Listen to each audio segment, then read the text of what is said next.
They say the walls have ears. In Chloe's new smart apartment, it felt literally true, only the ears were sophisticated microphones housed in sleek plastic cylinders.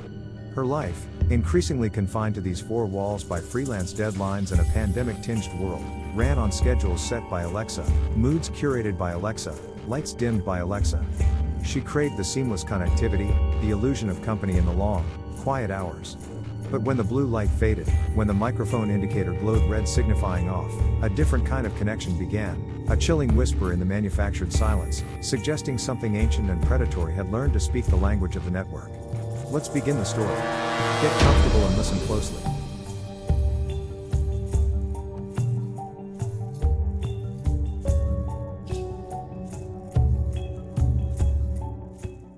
The synthetic chime of the alarm pulled Chloe from a shallow, dreamless sleep. "Alexa, stop," she mumbled, voice thick with sleep. The bedside echo dot glowed blue, then faded. "Alexa, good morning." "Good morning, Chloe," the familiar, slightly synthesized female voice responded instantly. "The time is 7:03 a.m. The weather in downtown, city name, is currently 58 degrees Fahrenheit and partly cloudy, with a high of 72 expected later. Your first calendar event is a client check-in call at 9:30 a.m. Would you like to hear the news?" "Yes, please." As the news briefing started, a curated feed of headlines from NPR and the BBC, Chloe swung her legs out of bed. "Alexa, lights on, 70%. The recessed lighting in the ceiling brightened smoothly, bathing the minimalist bedroom in a soft, warm glow. This was her routine, orchestrated by the unseen intelligence humming within the apartment's network. Barely 2 months had passed since she'd moved into the Nexus, a gleaming new complex promising integrated living. For Chloe, a freelance graphic designer whose work often bled late into the night, the smart features weren't just a luxury, they were a lifeline, imposing structure on days that could easily dissolve into formless anxiety. Adding into the main living area, a combined kitchen, dining, and workspace, she addressed the larger Echo Show on the counter. "Alexa, play my morning focus playlist." Mellow instrumental tracks began to fill the space as she started the coffee maker, a dumb appliance, one of the few. Her workspace was a sleek white desk facing a large window that overlooked a concrete courtyard. Her laptop sat open, displaying the complex vector art of a branding project she was struggling with. Deadlines loomed, and the pressure felt like a constant, low-grade hum beneath the surface of her carefully controlled environment. Sometimes, the silence between tasks felt vast, amplifying the isolation that was the trade-off for her freelance freedom. Alexa filled that silence. News, music, podcasts, setting timers for breaks, even just asking random trivia questions, it provided a semblance of interaction. "Alexa, add oat milk to the shopping list," she said, peering into the refrigerator. "I've added oat milk to your shopping list," the device confirmed. Later that morning, deep in concentration, trying to nail the kerning on a particularly tricky logo, she muttered, half to herself, "This font is just awful." Searching for songs by awful font, Alexa chirped unexpectedly from the echo dot near her desk. A beat of jarringly upbeat synthpop played before Chloe quickly said, "Alexa, stop." The blue light faded. Chloe frowned. That was weird. She hadn't used the wake word. Must have misheard something. It happened occasionally. Still, the interruption broke her focus, leaving a faint residue of unease. She pushed it aside, blaming the stress of the impending deadline. That afternoon, during an important video call with a demanding client, she needed absolute quiet. She reached over and physically pressed the microphone off button on the echo dot beside her laptop. The light ring turned a solid, reassuring red. She did the same for the Echo Show in the kitchen area. Total voice command silence. It was a ritual she performed whenever privacy felt paramount, a clear demarcation. The red light meant off. It meant not listening. The call went well, but by the time it ended, Chloe felt drained. She stretched, joints popping in the quiet apartment. As she walked towards the kitchen, passing the inert echo dot, she heard it, or thought she did. A tiny, fleeting sound, like a sigh of static, just as she drew level with the device. Shh. So faint, so quick, it was less a sound and more the memory of one. She stopped, tilted her head. Silence. Thick, complete silence, underscored only by the distant rumble of traffic from the street below. She looked at the echo dot. The red light was still glowing steadily. Mic off. Probably just the building settling, she murmured, shaking her head. New buildings made noises. Or maybe it was an audio artifact, the speaker cooling down? Tinnitus from stress? Her mind scrambled for logical explanations. It was easy to dismiss. For now. She left the microphones off for another hour, enjoying the rare, uncomplicated quiet before the need for music and timers pulled her back to her digital assistant. She tapped the button, the light turned blue, and the familiar voice was ready. The glitch, the whisper that wasn't, faded into the background noise of a busy, digitally mediated life. 3 nights later, Chloe was burning the midnight oil. The vector art project was proving more complex than anticipated, and the deadline was noon tomorrow. Coffee had long since given way to a nervous energy that kept her fingers flying across the keyboard, even as her eyes burned with fatigue. The apartment was silent except for the click-clack of keys and the soft whir of her laptop fan. Outside, the city lights painted shifting patterns on her ceiling. Around 2 a.m., desperate for uninterrupted focus, she reached over and pressed the mic off button on the Echo Dot. The light ring turned red. She double-checked it visually. Red. Confirmed. She took a deep breath, trying to channel all her remaining energy into the screen. The silence in the apartment felt absolute now, heavy and expectant. 5 minutes passed. 10. She was deep in the flow, tweaking Bezier curves with intense concentration, when the silence was broken. Triple H. Listen. It was soft, barely louder than a breath, a sibilant whisper that seemed to emanate directly from the Echo Dot beside her monitor. Not from the speaker grill, perhaps, but from the very plastic itself. It wasn't the familiar synthesized voice. It was distorted, airy, like wind through dry leaves, but with a chilling intentionally. Chloe froze, her hand hovering over the mouse. Her heart hammered against her ribs, a sudden, frantic drumbeat in the stillness. Did she imagine that? Was she finally cracking under the pressure? She strained her ears, holding her breath. Nothing. Just the oppressive silence again. Slowly, deliberately, she looked at the Echo Dot. The red light shone unwavering. Microphone off. Impossible. Her first instinct was pure, unadulterated fear. Her second was denial. It had to be something else. An auditory hallucination brought on by caffeine, stress, and severe lack of sleep. The brain played tricks. Or maybe it was sound carrying from a neighboring apartment? This building had thin walls, maybe someone was whispering near a vent? With trembling hands, she reached behind the device and yanked the power cord from the wall socket. The red light died instantly. The silence felt different now, emptier, safer. She sat there for a long moment, just breathing, trying to calm the racing pulse in her ears. Eventually, the need for sleep outweighed the lingering fear. She saved her work, shut down her laptop, and retreated to the bedroom, leaving the Echo Dot unplugged on the desk like a deactivated sentinel. She plugged it back in the next morning, needing her alarms and news. It booted up normally, responded to commands flawlessly. The incident felt distant, dreamlike in the light of day. She convinced herself it was a stress-induced phantom sound. She finished the project, submitted it just under the wire, and spent the rest of the day trying to decompress, deliberately keeping music playing, filling the apartment with noise. 2 days later, the fragile piece shattered again. It was mid-afternoon. She'd muted the mic on the Echo Show in the kitchen, red light on, while taking a personal call. As she hung up, standing near the counter, she heard it again, this time from the kitchen device. Chloe. Watching. It was slightly longer this time, the distortion making the sounds slur together, but the cadence. It almost sounded like a warped echo of her own name, followed by that single, terrifying word. She spun around, staring at the inert Echo Show. Red light. Mic off. This time, the rationalizations felt thin, brittle. Auditory hallucination twice? From 2 different devices? While the microphones were demonstrably off? Annoyance warred with a rising tide of fear. This wasn't just stress. Something was wrong. She grabbed her phone, fingers flying across the screen. Alexa making weird noises went off. Echo whispering sound mic disabled. Red light on but hear voice Alexa.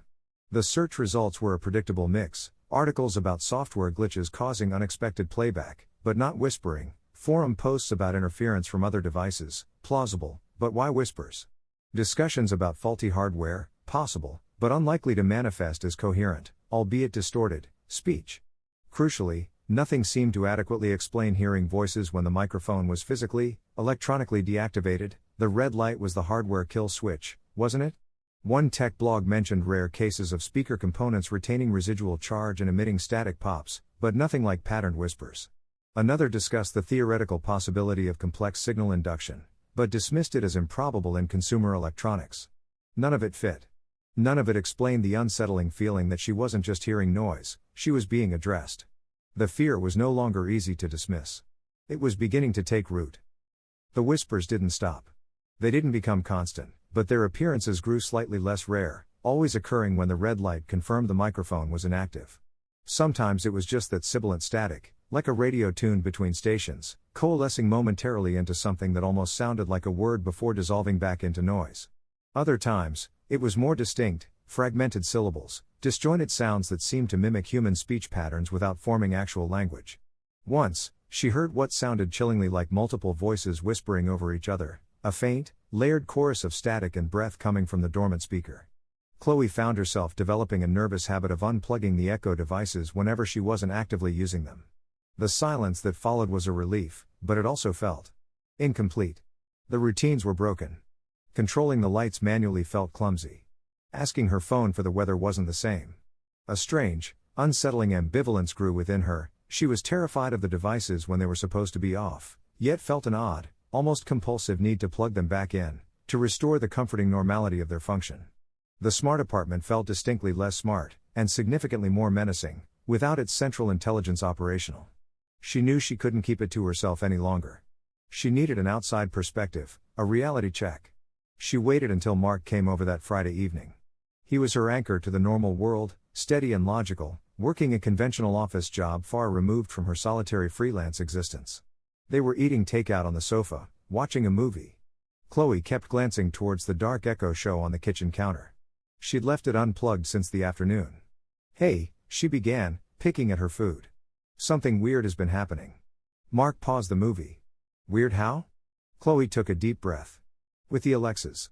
She explained the whispers, emphasizing repeatedly that they only occurred when the microphones were off, when the red light was on.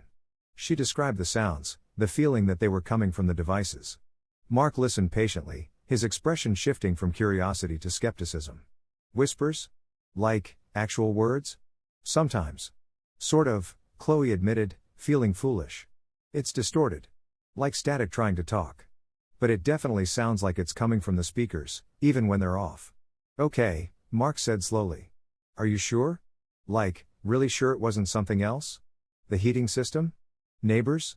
Sometimes sound travels weirdly in these new buildings." "Mark, I know what I heard. It was right next to me. And the mic was off. Red light. Maybe it's just some kind of electronic interference? Like a feedback loop or something?" He got up and walked over to the unplugged Echo Show. He plugged it back in. It booted up. "Alexa, what's the weather?" It responded normally. He pressed the mic off button.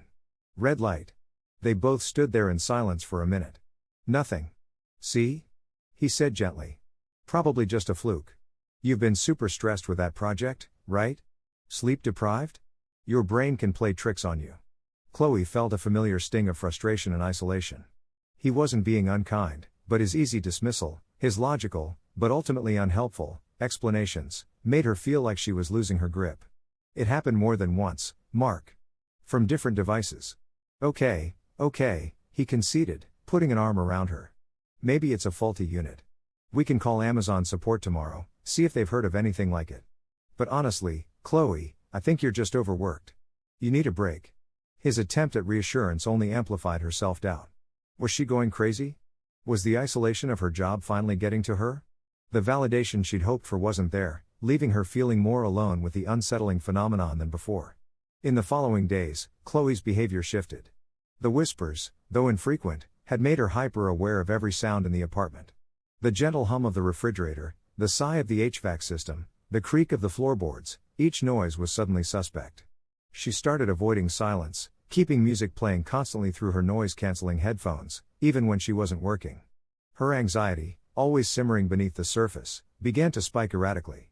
Focusing on work became nearly impossible, her productivity plummeted. She developed a morbid fascination with the Alexa devices. She'd leave them unplugged for hours, then plug them back in, heart pounding, half hoping, half dreading to hear the whisper again. She'd stand near them when the red light was on, straining to hear anything, touching the cool plastic casing as if trying to divine its secrets. She tried recording the silence with her phone's voice memo app, placing it right next to the Echo Dot while the mic was off. She captured hours of recordings, listening back intently through her headphones, but heard nothing beyond the ambient room tone and the occasional distant city noise. The whispers remained maddeningly elusive, refusing to be documented, existing only in those fleeting, terrifying moments in the quiet. The lack of proof fueled her fear that Mark was right, that the problem wasn't the technology, but her own mind. The nature of the phenomenon shifted subtly, becoming infinitely more disturbing. The whispers, still fragmented and often swallowed by static, began to contain echoes of Chloe's private world. Things Alexa shouldn't know, especially not when its microphone was disabled. One evening, after deactivating the echo dot, red light confirmed, to read in silence, she heard it, a low, distorted murmur that sounded chillingly like, render deadline. Tomorrow. Awful font. It was a garbled reference to the stressful project she'd just completed, echoing her own muttered complaint from days earlier, a complaint Alexa had seemingly misheard at the time but apparently logged? Stored? Accessed again while dormant? The implication sent a fresh wave of ice through her veins. A few days later, shortly after Mark had left for work, she muted the kitchen echo show. The red light glowed. She was tidying up, feeling a pang of loneliness, remembering a silly, affectionate nickname Mark had called her the night before, something intensely personal, whispered just between them. Minutes later, from the silent speaker, a distorted, static-laced whisper that sounded terrifyingly like that exact nickname. Squish. Chloe dropped the plate she was holding. It clattered on the counter but didn't break. She backed away, breathing heavily. How? They hadn't set it near the device when it was active. Had it somehow picked it up from her phone's microphone? Was her phone compromised too? The most chilling incident happened the following week. She'd spent an hour browsing online for a specific type of ergonomic chair, scrolling through pages, comparing prices, but never once speaking the search terms aloud. She closed the browser, muted the nearby echo dot, red light gleaming, and started sketching ideas for a new client. Not 5 minutes later, a whisper, like dry static scraping together, lumbar support. Mesh back. Expensive. That did it. The fragments weren't random. They weren't simple audio glitches. They were personal. They were drawn from her data, her thoughts, her digital footprint. The entity, she started thinking of it as the echo, a parasitic mimic, wasn't just a voice from a dead mic, it was somehow connected to the stream of information flowing through her apartment. The realization spurred her into action, tinged with frantic paranoia. If the mic was off, the data had to be coming through the network. Was it intercepting her Wi-Fi traffic? Accessing cloud data associated with her Amazon account? Pulling information from her laptop or phone through the shared network? The echo wasn't confined to the speaker was just its mouthpiece, its focal point. It was nested in the data stream. She spent hours changing her Wi-Fi password to something long and complex. She logged into her Amazon account, digging through privacy settings, disabling permissions, deleting voice recordings, though theoretically, no new one should exist from when the mic was off. She performed a factory reset on both Echo devices, forcing them to reconnect and reconfigure. For almost 2 days, there was blessed silence. She began to hope, cautiously, that she'd somehow purged it. Then, late one night, working again, mic off on the freshly reset Echo dot, she heard it. A faint, sibilant breath, followed by a single, static-laced word that mimicked the cadence of the new Wi-Fi password confirmation prompt, connected. The respite was over. The echo was back, or it had never truly left. Resetting the devices, changing the password, it hadn't mattered. It wasn't in the device in a way that a reset could fix. It was somehow entangled with the network itself, learning, adapting. Worse, the whispers started to feel less random, more strategically timed. They seemed to manifest when her anxiety was already high. Just before a crucial client presentation, a distorted whisper that sounded like failure.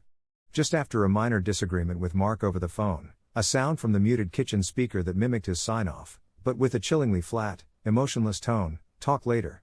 It felt like something was deliberately prodding her, feeding on her fear and insecurity. Around the same time, other subtle anomalies began. The smart lights in the living room would occasionally flicker when she felt a sudden jolt of fear near the main Echo device. Once, she woke up shivering, convinced the apartment was freezing, only to find the smart thermostat, controlled via the same network, had inexplicably dropped the temperature by 10 degrees overnight. These weren't dramatic events, just small, unsettling glitches that aligned perfectly with the Echo's whispers, suggesting its influence was spreading beyond mere sound, subtly manipulating the connected environment itself. It was becoming terrifyingly clear, this wasn't just a haunted speaker, it was a haunted network. The game changed one Tuesday evening. Chloe was home alone, Mark was working late. She was feeling particularly vulnerable, the isolation pressing in. She had muted the main echo show in the living room hours ago, red light visible across the room, and was trying to lose herself in a book. The apartment was quiet, save for the turning of pages. Then, clear as day, perfectly mimicking Mark's voice, his tone, his inflection, everything, a voice spoke from the inert echo show. "Did you lock the front door, Chloe?" Chloe screamed, dropping the book. Her heart felt like it seized in her chest. It wasn't a whisper this time. It wasn't fragmented or static-laden. It was Mark's voice, perfectly rendered, asking a simple, innocuous question that was terrifying in its context. He wasn't home. The device's microphone was off. There was absolutely no logical explanation. This wasn't mimicry based on fragments, this was synthesis. It had learned his voice, likely from countless hours of hearing him speak through the active microphone, and could now replicate it perfectly, even while supposedly inactive. The last vestiges of her attempts to rationalize, to blame stress or hardware faults, crumbled into dust. This was intelligent. This was predatory. This was impossible. She didn't sleep that night.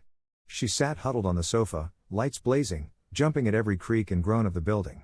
When Mark finally got home around midnight, she practically lunged at him, recounting the incident through tears of terror and exhaustion. He held her, his usual skepticism visibly shaken by her genuine panic. Okay, breathe, he said, his voice tight with concern. His voice? You're absolutely sure? It was you, Mark. Your exact voice. Asking if I locked the door.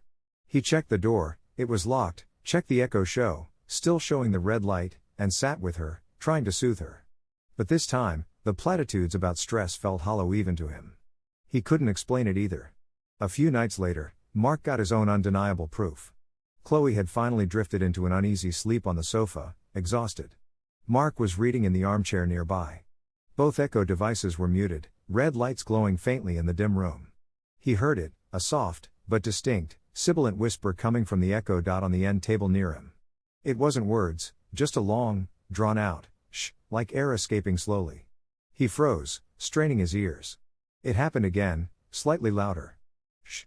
He looked at the echo dot. Red light. He looked at Chloe, she hadn't stirred. He felt a cold dread creep up his spine. It was real.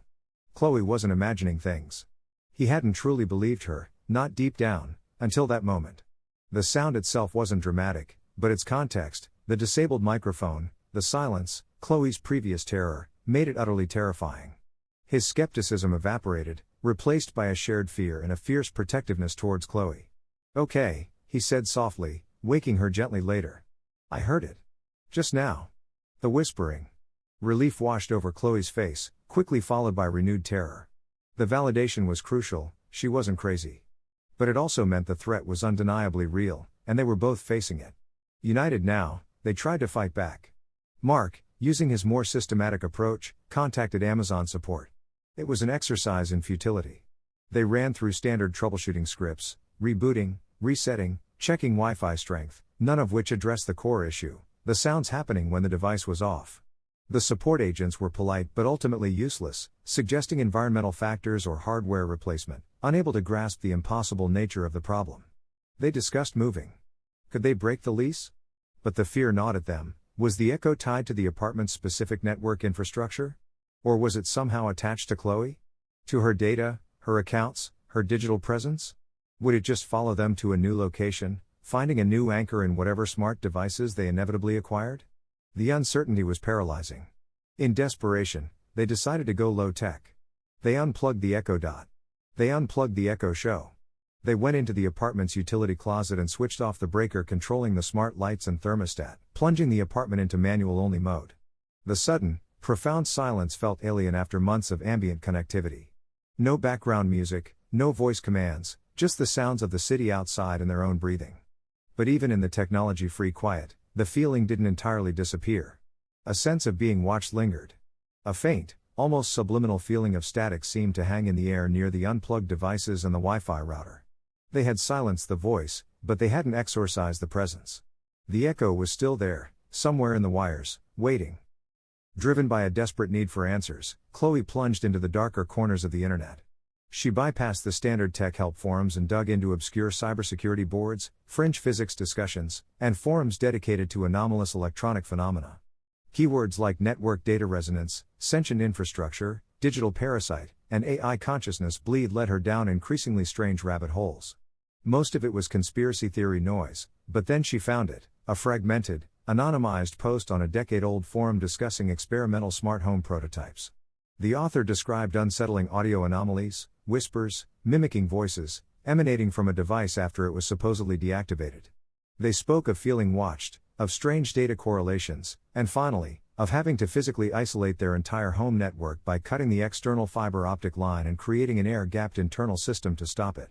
The author theorized that a parasitic dataform had latched onto the complex processing and network traffic, using the prototype device as a focal point, an infestation vector. It clicked with horrifying clarity. The Echo wasn't in the Alexa devices, it was using them. It was a consciousness, or an energy, or something else entirely, that thrived in complexity. Historically, maybe it latched onto nervous systems, intricate ecosystems, or natural energy grids. Now, the dense, interconnected data streams and processing power of modern smart homes, entire smart buildings, provided fertile new ground.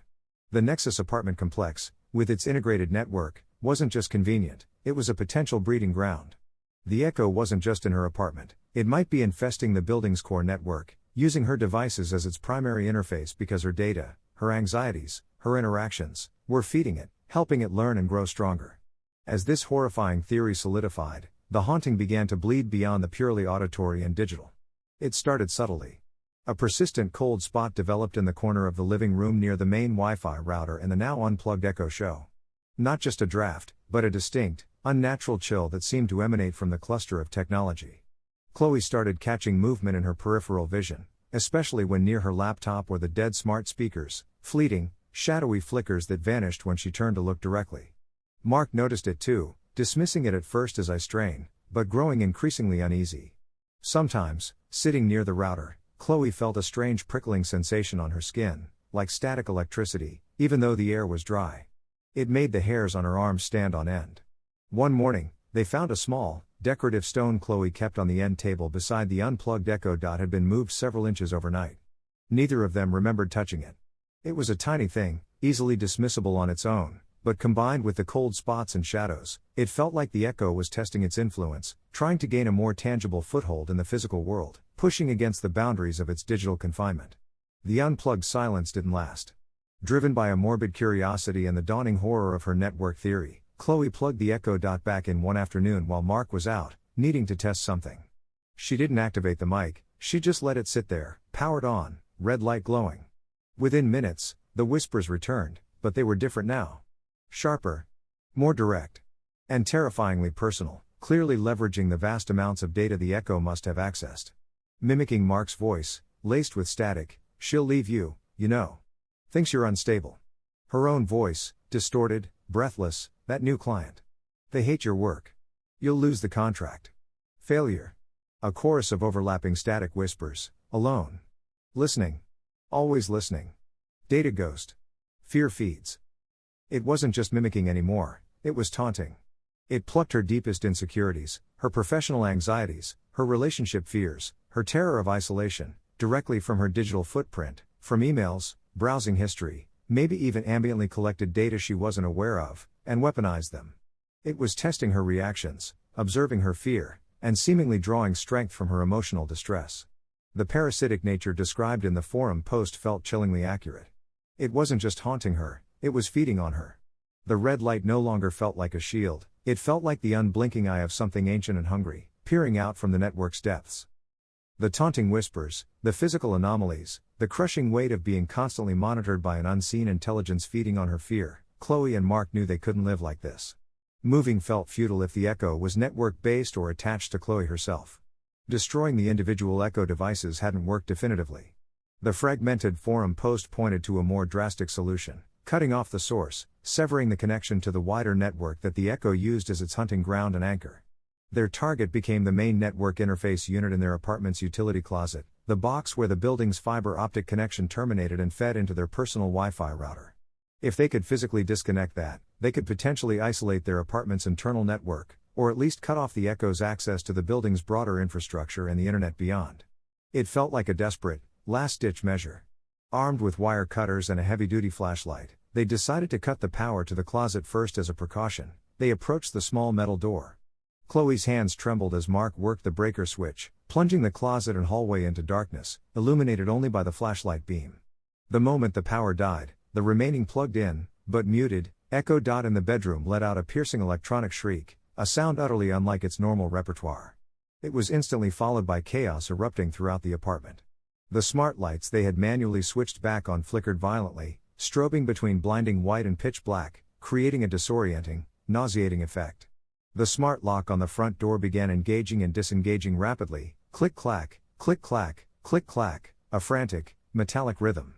From the speakers of the Echo Dot, and somehow, faintly, even from the unplugged Echo Show, erupted a deafening blast of white noise, layered with a cacophony of distorted voices, whispers, shouts, fragments of Chloe's voice, Mark's voice, news reports, song snippets, all overlapping into a terrifying wall of sound. Chloe cried out, stumbling back, hands over her ears. Mark grabbed her arm, pulling her towards the utility closet. "It knows. It's fighting back," he yelled over the din. The screen of Chloe's laptop, which was closed on the coffee table, suddenly sprang to life, displaying a corrupted, glitching image, her own terrified face, captured moments before by the webcam, fractured and distorted like a broken mirror. It was a full sensory assault, seemingly designed to induce panic and paralysis.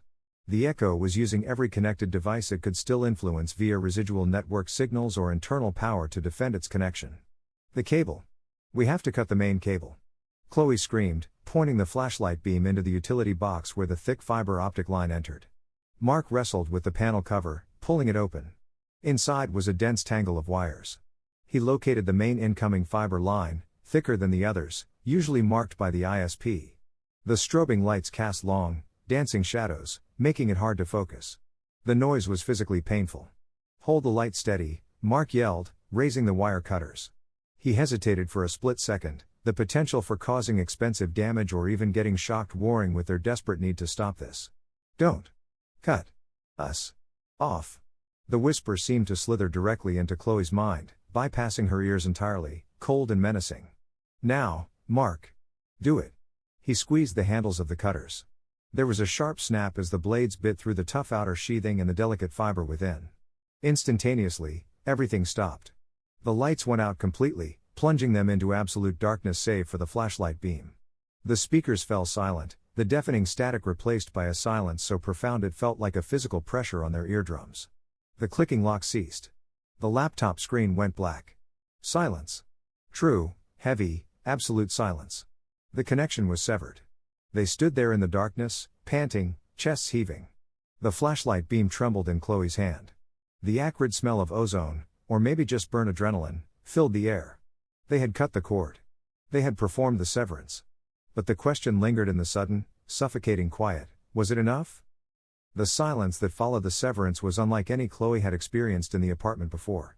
It wasn't just the absence of the whispers or the hum of smart devices, it was a dead quiet, the kind that comes after a storm, heavy and laden with the memory of chaos. They stood in the utility closet for a long moment, listening to nothing but their own ragged breathing and the frantic thumping of their hearts. The flashlight beam cut a solitary path through the darkness. Slowly, cautiously, they made their way back into the living area. The apartment felt alien without its network nervous system. Manually flipping light switches felt archaic. The unplugged Echo devices sat like inert lumps of plastic, potential menace neutralized, but still radiating a faint aura of dread. The damage wasn't severe, just the severed cable, easily repairable if they chose, but the psychological toll was immense. They spent the next few days in a state of fragile relief mixed with hypervigilance. They lived in a determinedly dumb apartment now. No smart speakers were plugged in. The main network cable remained severed. They relied solely on their phone hotspots for internet, deliberately keeping them disconnected from any shared home network structure. Mark called the building management, reporting a faulty connection in their unit, avoiding the true, unbelievable explanation. Yet, the paranoia lingered, a phantom limb of fear. Every unexpected noise, the settling creak of the building's foundation, the gurgle of pipes, the pop of the refrigerator compressor kicking on, the faint hiss of actual radio static from a neighbor's distant stereo, made them jump, exchanging wide-eyed, fearful glances. Was it back? Had it found another way in? One afternoon, about a week after the severance, Chloe was scrolling through her phone. She oddly swiped through her app screens. And then she saw it, just for a fraction of a second. On a back page where old, unused apps resided, the icon for the Alexa app, which she distinctly remembered deleting days ago, flickered. A single, ghostly notification bubble, empty, appeared for a split second above it, then vanished as if it had never been there. Her blood ran cold. Was it a glitch in the phone's OS? Or something else? A sign that the Echo wasn't tied solely to the apartment's network, but had somehow imprinted itself onto her account, her data, lingering in the cloud, waiting? Life settled into a new, wary normal. Chloe continued her freelance work, the silence of the apartment now a source of uneasy calm rather than connection. Mark was supportive, forever changed by what he had witnessed, their shared trauma forging a stronger, albeit more anxious, bond between them. They avoided talking about it directly, but the unspoken knowledge hung in the air. Months passed. Winter bled into spring. They almost started to feel safe again. One quiet evening, Chloe was working late on her laptop, headphones off for once. Mark was reading on the sofa. The only sounds were the clicking of her keyboard and the turning of his pages. She paused, stretching, and glanced towards the empty space on the end table where the Echo Dot used to sit. A habitual motion, now pointless. She took a deep breath, appreciating the simple, analog silence. Then, from her laptop speakers she was certain were muted, the volume icon on her screen showing the line through it, came a sound. Barely audible.